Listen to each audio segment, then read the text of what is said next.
নমস্কাৰ বন্ধু বান্ধৱীসকল, স্বাগতম জনাইছোঁ আপোনালোক সকলোকে আমাৰ চেনেলৰ নতুন এটা ভিডিঅ'লৈ। আশা কৰিছোঁ সকলো ভালেই আছে। জনপ্ৰিয় ধাৰাবাহিক বেহাৰবাৰী আউটপোষ্টৰ পুনৰ জনম। হয় বন্ধু বান্ধৱীসকল, আপোনালোকে ঠিকেই শুনিছে। ন ৰূপত ন পৰিকল্পনাৰে পুনৰবাৰ সকলোকে দেখিবলৈ পোৱা যাব আমাৰ সকলোৰে প্ৰিয় ধাৰাবাহিক বেহাৰবাৰী আউটপোষ্টত।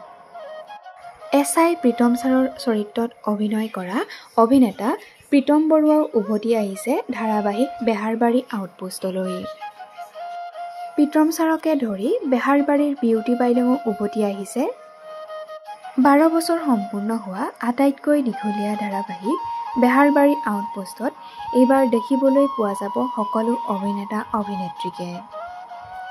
আজিৰে পৰা বেহাৰবাৰী আউটপোষ্ট ধাৰাবাহিকখন এঘণ্টাকৈ উপভোগ কৰিব পাৰিব অসমৰ সকলো দৰ্শকে।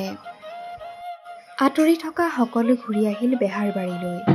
আপোনালোকে বাৰু প্ৰীতম ছাৰ উভতি অহা খবৰটোক লৈ কেনে পাইছে কমেণ্ট কৰি জনাবচোন। লগতে যিসকলে বেহাৰবাৰী আউটপোষ্ট ৰেগুলাৰ চাই থাকে তেওঁলোকে প্লিজ এটা লাইক কৰি দিব।